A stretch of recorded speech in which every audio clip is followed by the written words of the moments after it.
Tu veux Là, dire là, un là. mot? Non, non, non. Donc, c'est pour libérer rapidement M. Philippe Engelmann qui nous parle de Genève, des hôpitaux universitaires de Genève. Donc, je le présente rapidement, puis après, on va inaugurer notre première édition. Philippe, tu es là? Je suis là. Vous Merci m'entendez? d'avoir été patient avec nous, avec le petit retard. Je lui ai demandé comment je vais vous présenter. Il m'a écrit responsable d'unité d'allergologie pédiatrique et professeur universitaire à la faculté de médecine. C'est pas vrai, il n'y a pas que ça. Il a plusieurs casquettes. C'est lui qui a innové en allergologie aux hôpitaux universitaires de Genève.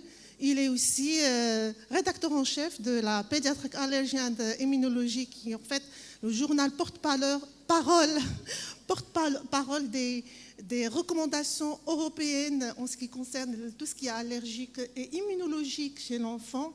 Et donc, c'est une vraie sommité. Il est l'auteur de plusieurs guidelines, chef de plusieurs groupes de travail, c'est vrai. Et je lui donne la parole pour nous parler de la médecine personnalisée appliquée à l'allergie alimentaire, chose qu'on verra et qu'on a vu depuis les best-of en allergologie, qu'on va continuer à voir demain après-midi. Donc, restez connectés avec nous. Bonjour Naïma, bonjour chers collègues marocains. Ça me fait beaucoup de plaisir que vous m'ayez invité à parler à votre congrès. C'est donc véritablement un honneur pour moi de participer à votre congrès de l'allergologie pédiatrique. Donc le sujet d'aujourd'hui, c'est médecine personnalisée et allergie alimentaire. Je vous montre juste mes conflits d'intérêts potentiels avant de démarrer. Et finalement, quand j'ai pensé au sujet, je me suis dit, mais comment présenter la chose et qu'est-ce que c'est exactement que la médecine personnalisée dans la prise en charge des maladies d'allergie alimentaire chez l'enfant? Et ce qui m'est venu tout de suite à l'esprit, c'est finalement deux approches du point de vue du diagnostic. C'est une approche qui peut être vue comme personnalisée, mais qui est une approche globale, c'est-à-dire de faire beaucoup de tests. Maintenant, on a la possibilité sur des microchips d'avoir des résultats d'IgE spécifiques sur 140, voire plus allergènes différents, et ça nous donne vraiment quelque chose de très extensif. On a peut-être l'impression de faire de la médecine personnalisée. Ou est-ce que la médecine personnalisée ne serait pas finalement de réfléchir et de faire des tests choisis, comme les IgE spécifiques bien connus que nous faisons depuis longtemps, méthode UNICAP ou autre, pour avoir finalement un résultat qui est personnalisé, qui n'est pas un résultat global. Donc voilà un peu la réflexion que j'aimerais avoir avec vous en cette fin de journée. Donc je vais parler plus particulièrement dans un premier temps du diagnostic, puis ensuite du traitement avec ma vision ou le message que j'aimerais faire passer par rapport à la médecine personnalisée, le traitement potentiel dans les allergies alimentaires. Donc si on prend le diagnostic, clairement, on fait de la médecine personnalisée depuis le début des temps. Nous sommes des médecins qui commençons toujours notre visite par une anamnèse. Et l'anamnèse me semble absolument essentielle parce que c'est vraiment ce qui va vous mettre en contact avec le patient et qui va personnaliser la prise en charge. Et nous savons tous que dans l'anamnèse, lorsqu'on essaye de récolter les symptômes que le patient a présentés après avoir ingéré l'aliment et qu'on parle d'allergie IgE médiée, qui est donc une allergie de type immédiate qui survient en règle générale dans l'heure après la consommation, ce sont ces symptômes ici listés au niveau de la peau, respiratoire, gastro-entérologique, aigu, et j'insiste sur le aigu, je ne parle pas donc d'urticaire chronique ou de dermatite atopique chronique, mais d'exacerbation aiguë de l'eczéma, de l'urticaire aigu ou alors des manifestations aiguës respiratoires. Et nous savons bien que quand c'est combiné, on parle donc d'anaphylaxie. Donc ça, c'est vraiment la porte d'entrée vers la médecine personnalisée, en gardant à l'esprit que dans l'allergie alimentaire, la médecine personnalisée, souvent, elle met en évidence des symptômes croisés, dont je ne vais pas beaucoup parler aujourd'hui. Par exemple, entre les pollens, en Europe centrale, ce sera plutôt le bouleau que vous avez moins au Maroc, mais il y a d'autres arbres et d'autres pollens dans les régions de l'Afrique du Nord qui peuvent croiser avec des aliments. Ensuite, l'anamnèse va bien entendu vous orienter vers des tests et très fréquemment, nous complétons le diagnostic en faisant des tests d'allergie. Le test le plus simple et le test classique du diagnostic de l'allergie alimentaire est le test cutané. C'est une vieille étude que je vous montre ici, mais qui finalement résume bien le propos du test, du skin test, enfin du test cutané, du skin prick test dans l'allergie alimentaire. Dans cette étude, ce que nous avions fait, nous avions corrélé les résultats des tests aux œufs, lait, cacahuètes, soja ou au blé avec un test de provocation en double aveugle, et c'était tous des enfants qui avaient de l'eczéma à la base. Et vous voyez quelque chose que vous connaissez bien, que vous avez bien observé, c'est-à-dire ces patients qui ont des tests négatifs, des tests alimentaires négatifs, donc un gold standard négatif, mais qui présentent quand même un test positif, et vous le voyez ici, pour les divers aliments. Vous voyez également des enfants qui ont des tests positifs et qui ont des tests cutanés parfois bien positifs qui corrèlent avec le test de provocation, mais parfois également des tests négatifs comme pour le soja, les cacahuètes ou bien le blé.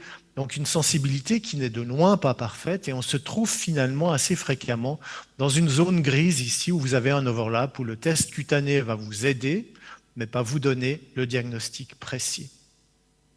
Vous me direz, la deuxième étape, en règle générale, c'est de faire un IgE spécifique pour préciser les choses.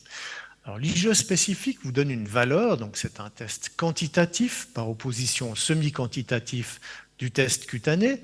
Donc la valeur est intéressante. Et elle est intéressante depuis que nous avons eu ces cut-offs que Samson nous a proposés, qui ont été répliqués dans d'autres cohortes, dans d'autres populations, et finalement ces résultats sont toujours assez semblables.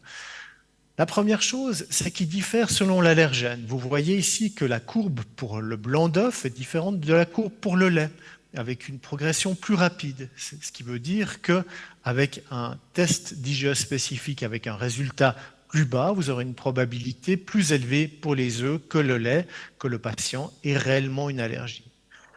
La deuxième chose que vous voyez, c'est que finalement, vous avez avec des tests négatifs une très bonne probabilité que le patient soit réellement tolérant, avec un test fortement positif, une très bonne probabilité que le patient soit réellement allergique, mais finalement on se retrouve avec la majorité de ces allergènes dans une zone grise. Et ce que Samson avait fait également dans son papier inaugural, c'est qu'il avait déterminé des cut-offs, c'est-à-dire des valeurs d'IgE spécifiques pour les différents aliments, au-delà desquels il était très probable que le patient était allergique, en dessous desquels il était très probable que le patient n'était pas allergique. Mais vous voyez tout de suite que la zone grise, finalement, elle s'étend de 0,35 à 7 pour les œufs dans cette population, mais elle s'étend de 0,35 à 80 pour le blé dans la même population. Donc finalement, vous vous trouvez très fréquemment dans cette zone grise où on ne sait pas vraiment si le patient est réellement allergique ou s'il est seulement sensibilisé. Et là, vous êtes vraiment dans le cas d'une médecine personnalisée où vous devez aller plus loin et où vous ne pouvez pas vous baser sur des résultats qui seront ici en fonction d'une population, avec votre population qui peut tout à fait être différente avec des cut-offs différents. Alors finalement, qu'est-ce qu'il faut faire?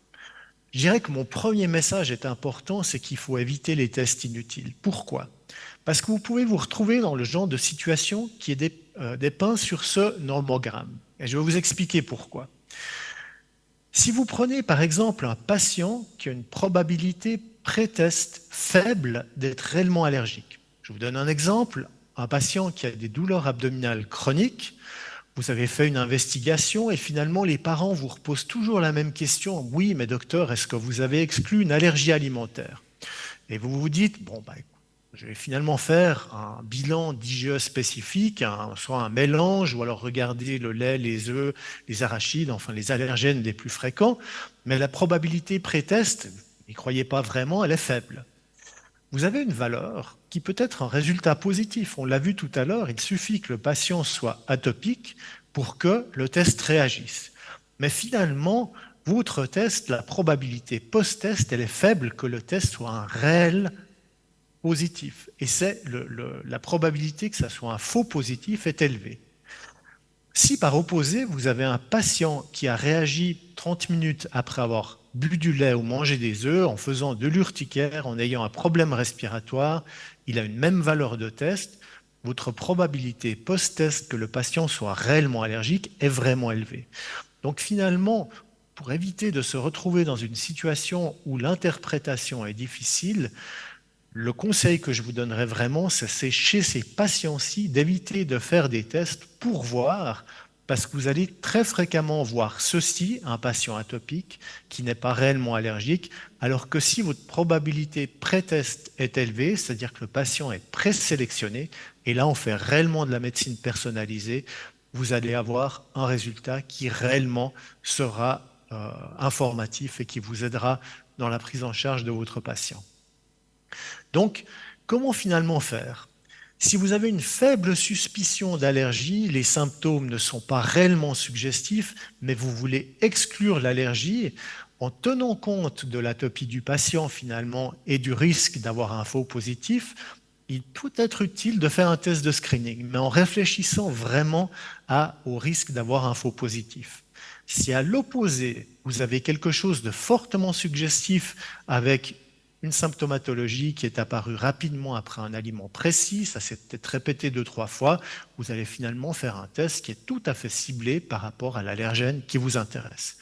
Après, vous pouvez vous retrouver dans une situation parfois plus difficile comme l'eczéma, où vous suspectez peut-être 2-3 aliments, et là, ça vaut peut-être la peine de faire un screening, mais vraiment orienté par rapport à l'allergène. Finalement, on revient à ce dont je parlais tout à l'heure, ces faux positifs qui sont dus à l'atopie. Donc, ce qui signifie qu'un test positif n'indique que la présence d'IgE spécifiques et la corrélation avec la clinique reste à établir dans tous ces cas de figure où vous avez fait des tests d'allergie, que ce soit des IgE spécifiques ou des tests cutanés. Qu'avons-nous à disposition? Et là, nous rentrons vraiment dans de la médecine personnalisée. C'est des tests qui sont beaucoup plus spécifiques, qui sont des tests moléculaires à des allergènes majeurs. Et c'est ce qu'on appelle les CRD, ou Component Result Diagnosis. Je vous donne un exemple. L'exemple des réactions croisées entre les pollens et les aliments dont je parlais tout à l'heure. En Europe centrale, nous avons donc beaucoup d'allergies au pollen de bouleau et les patients présentent des réactions croisées avec les pommes, les noisettes, les aliments crus. Et finalement, c'est parfois difficile chez un patient chez qui la bouche picote un petit peu de savoir si avec une petite quantité, c'est le syndrome prodromique d'une allergie plus sévère ou si nous nous trouvons dans une situation où le patient a simplement une réaction croisée.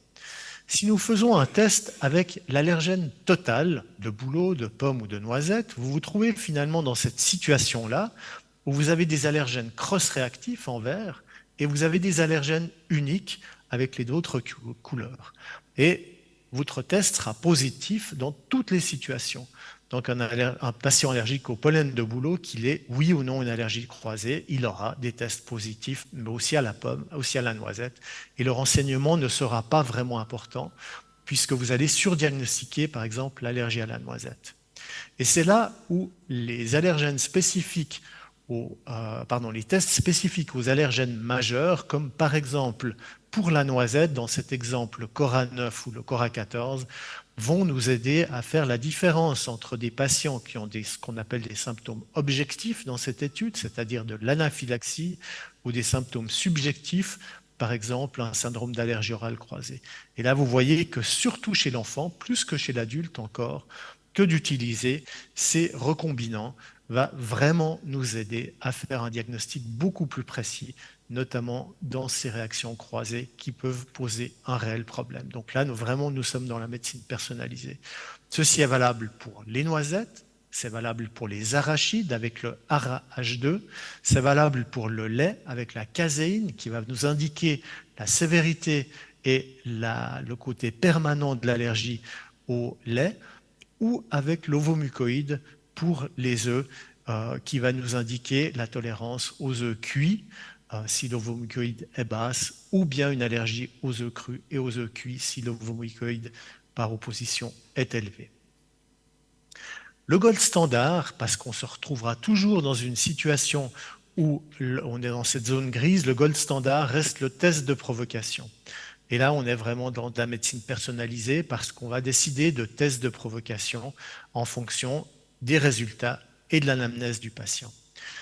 Différentes manières de faire. En fait, je devrais lister que le test de provocation alimentaire ouvert, parce que c'est celui que nous faisons dans la grande majorité des cas, où on donne donc un aliment en dose progressive pour voir si le patient est cliniquement réactif. C'est clair, s'il réagit, on s'arrête. S'il ne réagit pas, on donne un équivalent à ce que le patient mangerait, une quantité équivalente à ce que le patient mangerait pour vraiment être sûr que le patient est tolérant. Le test en simple aveugle, on ne le fait pas très fréquemment. Le test en double aveugle, on peut le faire quand un patient présente par exemple de l'eczéma, présente des aggravations de son eczéma fréquemment, alors qu'on ne sait pas vraiment si c'est en rapport avec l'aliment. Cette manière de faire où une fois on donne un placebo, une fois on donne l'aliment sans qu'on sache exactement dans quel épisode on donne vraiment l'aliment, parce que l'aliment est camouflé, nous permet d'avoir un test qui est vraiment beaucoup plus objectif. Ça se fait aussi dans des situations subjectives, notamment chez les adultes. Mais vraiment, le test de provocation est le gold standard à appliquer de manière vraiment discrétionnaire et différente chez chaque patient. Je passerai maintenant au traitement dans le cadre des allergies alimentaires et du traitement personnalisé. Et là, on rentre dans l'immunomodulation en fait du traitement de l'allergie alimentaire. Alors, qui parle d'immunomodulation, on parle de différentes stratégies possibles. Et j'aimerais reprendre juste pour vous montrer qu'il n'y a pas que l'OIT ou l'induction de tolérance orale dont je vais reparler tout à l'heure, mais il y a beaucoup d'autres stratégies qu'on peut utiliser, comme par exemple la stratégie sublinguale, je ne vais pas rentrer dans le détail, épicutanée, qui n'est pas encore actuellement à disposition, mais qui va peut-être être à disposition prochainement. Et ça, c'est pour finalement les stratégies qui sont allergènes spécifiques. Et ensuite, il y a des stratégies non allergènes spécifiques. Un temps, on pensait que les herbes chinoises pouvaient être quelque chose d'intéressant. Ça ne s'est pas vraiment vérifié chez l'humain. Et je vais parler encore brièvement à la fin d'anti-IgE, qui est une stratégie intéressante qui est apparue récemment, alors qu'on y pensait déjà il y a pratiquement 15 ans, mais qui maintenant revient sur le devant de la scène et qui est une stratégie non allergène spécifique. Alors, je vous ai dit que je vous parlais de l'induction de tolérance orale. Pourquoi? Parce que c'est quelque chose qui est assez largement utilisé, mais c'est largement utilisé depuis longtemps. Et je montre à dessein cette étude qui était faite avec le lait, qui est une étude assez ancienne, mais qui finalement résume très bien la situation, pas seulement pour le lait, mais pour la majorité des allergènes. La première chose, c'est qu'il faut commencer avec une petite dose. Ici, il commence avec une goutte de lait pour terminer avec une grande dose, et ici, il termine avec 250 millilitres. La deuxième chose que vous voyez, c'est que finalement, le protocole, même s'il a l'air d'être assez simple parce qu'on augmente les doses, il est lourd parce qu'il est long. Et dans cette situation idéale, il prend 2 à 3 mois, mais en pratique, ça dure beaucoup plus longtemps parce que ici, par exemple, l'enfant va être en vacances chez ses grands-parents, le traitement ne sera pas fait. Ici, il aura une virose et on va s'interrompre pendant 2-3 jours. Ici, il aura une réaction significative et on va revenir en arrière. Donc là aussi, le traitement, il est complètement personnalisé parce que l'adaptation, elle doit être faite à chaque patient. Deuxième chose, c'est l'efficacité du traitement. Alors, finalement, cette efficacité, elle peut être résumée en de quatre manières différentes. Vous avez des patients qui présentent une allergie au départ et qui, lorsqu'ils commencent leur induction de tolérance orale, qui finalement s'améliore ici, et puis qui s'améliorent progressivement, continuent leur induction de tolérance orale.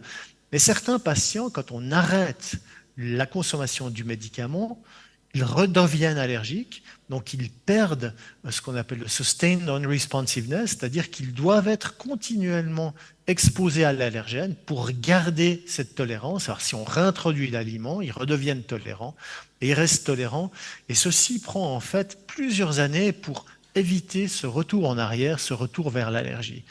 Mais ça, c'est la situation qui est finalement la situation idéale où le patient est, je ne dirais pas guéri, mais tolérisé et il supportent des quantités significatives d'allergènes sur une longue période. Ensuite, on peut avoir une autre situation où finalement l'induction de tolérance est beaucoup plus difficile, mais on arrive à une tolérance qui est assez fréquente, c'est que les patients s'arrêtent au bout d'un certain temps parce que c'est tout simplement trop difficile d'induire cette tolérance. Puis ensuite, il y a des patients chez qui la tolérance n'est pas induite et on s'arrête aussi. Donc finalement, on arrive, selon les études, à peu près à la moitié, voire parfois à 60 à 75% des patients qui arrivent dans cette situation-là. Mais on a également une partie non négligeable de patients qui vont être dans cette situation-là. Et ce qu'il faut savoir aussi, c'est qu'il y a des patients qui abandonnent ici en cours, tout simplement parce que la procédure est longue. Donc là aussi, nous sommes vraiment dans une situation de médecine personnalisée où nous devons nous adapter aux patients et surtout à leur réponse au traitement. Donc après, il y a des questions qui restent non résolues pour cette immunothérapie orale. Je vous ai parlé de cette tolérance qui reste présente ou sustained non-responsiveness même quand on s'arrête. Est-ce que c'est 3 ans? Est-ce que c'est 5 ans? Est-ce que c'est plus? Certains collègues parlent de disparition d'IgE spécifique pour être sûr que la tolérance s'est vraiment installée. Je n'ai pas la réponse. Elle est probablement en rapport avec l'allergène. Elle dépend aussi de cofacteurs. Il y a des patients qui ne réagissent pas pendant plusieurs mois et parfois il y a un cofacteur et ils réagissent. Et c'est vraiment quelque chose qui est important parce que certains patients développent un dégoût de l'aliment. Et surtout chez les enfants, ça peut être extrêmement difficile d'insister, de donner régulièrement, tous les jours ou tous les 2 jours, 2-3 fois par semaine. Et parfois les patients et les parents arrêtent à cause de ça. Finalement, la question qui est également à voir avec la famille, avec l'enfant s'il est assez grand, qu'est-ce qu'il vise? Est-ce qu'il vise une guérison, qui n'est de loin pas toujours le cas? Est-ce que leur but est une protection parce qu'ils ont peur des réactions accidentelles? Ils habitent peut-être loin d'un hôpital, peut-être que c'est un enfant extrêmement sensible qui réagit également à des petites doses. Et finalement, la question qu'il faut se poser également, c'est la qualité de vie qu'on obtient soit avec une continuation de l'éviction, avec par contre la peur de la réaction accidentelle, mais il y a certains patients ou certaines familles qui vous diront que c'est vraiment pas un problème, et quelle est la qualité de vie avec les contraintes de l'induction orale de tolérance. Ça, c'est quelque chose dont il faut parler également avec les patients. Pour terminer, je vous ai parlé d'anticorps anti-IgE en vous mentionnant le fait que c'était une option que nous avions pour traiter les allergies alimentaires de manière non allergène spécifique. Alors l'idée, qu'est-ce qu'elle est? Elle est finalement de bloquer la réaction IgE avec l'omalizumab, qui est l'anti-IgE sur le marché.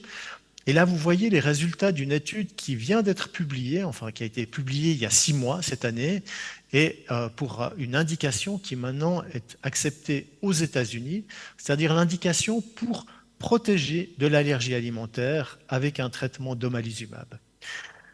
L'indication, elle est basée sur cette étude, et ce qu'ils ont fait, c'est qu'ils ont recruté des patients allergiques aux arachides. Et ils ont regardé finalement quelle était l'efficacité de l'omalizumab pour protéger des réactions aux arachides lors d'un test de provocation versus placebo. Et vous voyez que la différence, elle est vraiment impressionnante. L'omalizumab est efficace chez beaucoup de patients pour la protection des réactions d'allergie alimentaire. Mais l'autre chose qui est très intéressante et qui a été montrée par cette étude, c'est que ces patients étaient allergiques souvent à d'autres aliments. La noix de cajou, les œufs, le lait, les noix de noyer, les noisettes ou le blé. Et vous voyez que, ce n'est pas quelque chose d'étonnant, c'est que finalement, s'ils sont protégés contre les arachides, ils sont également protégés contre les œufs, contre le lait, contre les noix, contre les noisettes, etc., etc. Donc vous voyez que finalement, avec un médicament unique, vous adressez les allergies à différents aliments pour donner une protection. Alors le problème, c'est effectivement combien de temps est-ce qu'il faut donner l'omalizumab? Est-ce que cette protection, elle devient pérenne après un certain nombre d'années? Je n'ai pas ces réponses. Mais c'est une manière peut-être d'adresser l'allergie alimentaire avec un certain coût. Je suis tout à fait d'accord. Mais chez certains patients qui présentent des allergies très sévères, c'est vraiment quelque chose que nous envisageons parce qu'on ne peut pas faire des inductions de tolérance orale à tous les aliments Comme je disais tout à l'heure, ce n'est pas quelque chose qui est efficace chez tous les patients. Donc je vous remercie de votre attention et je vais m'arrêter ici, je prends volontiers vos questions.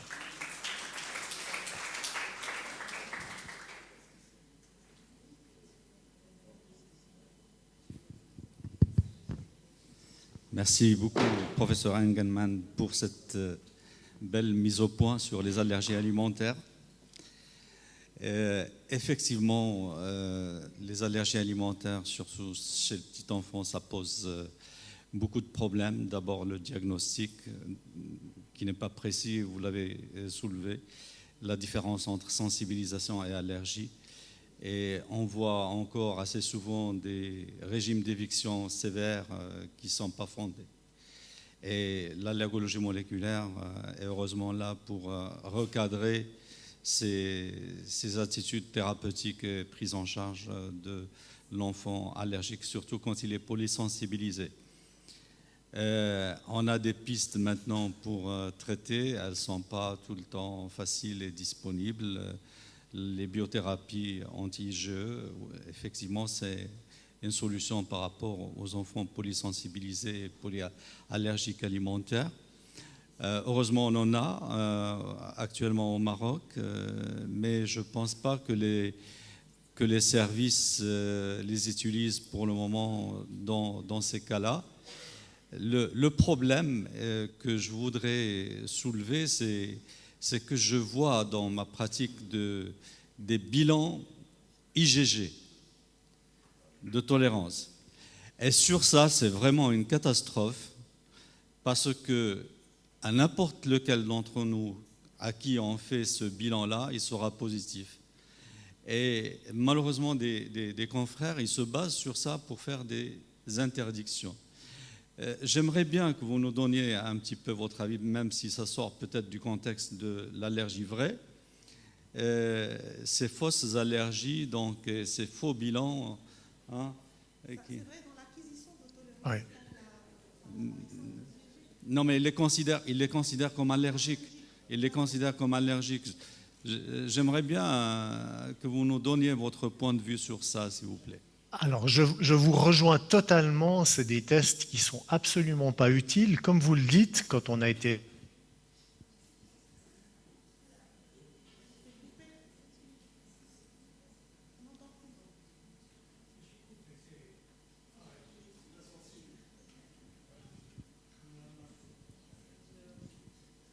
Philippe, tu nous entends? C'est figé à Cerblé. On se dit qu'on va peut-être trouver quelque chose et on fait des IgG. Philippe, ça a été coupé depuis c'est pas bien de demander les IgG. Donc, s'il te plaît, reprends l'idée. Merci. Excusez-moi. Oui, donc les IgG, c'est vraiment quelque chose qui va montrer plus l'exposition aux allergènes, comme vous l'avez dit, et il n'y a aucun rôle pour les IgG. Donc, je vous décourage totalement à faire des IgG spécifiques. Ça va faire des régimes qui ne sont pas des régimes nécessaires, absolument. Merci beaucoup, M. Engelmann. La question est à la salle. Vous avez des questions? Dominique?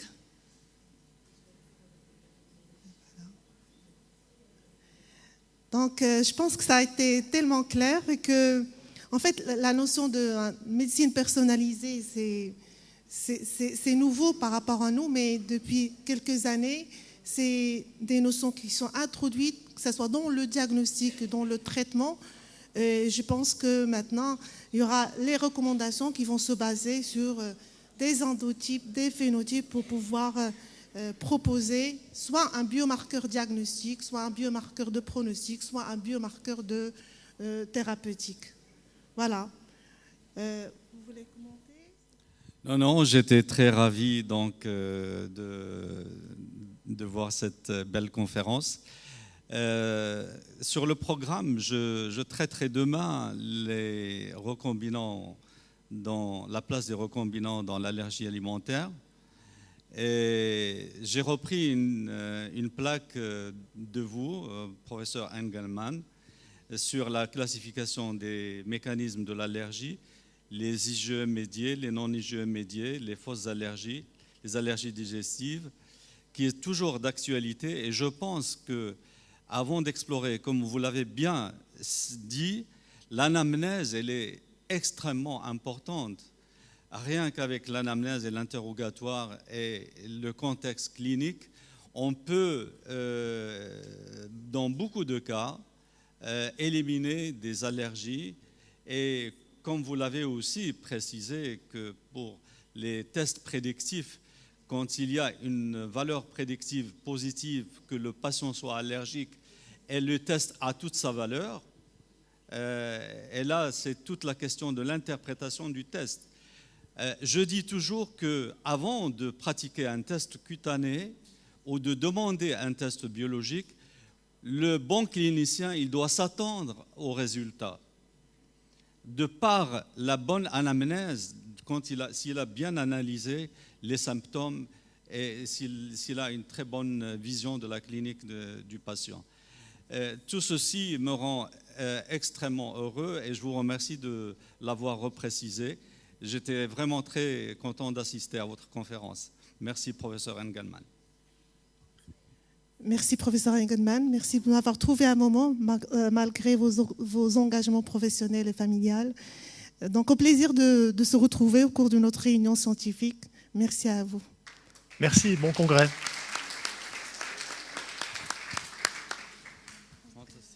Je pense qu'on va passer à la séance d'inauguration avec M. Abid, j'appelle M. Afif et M. Hassan Afilal.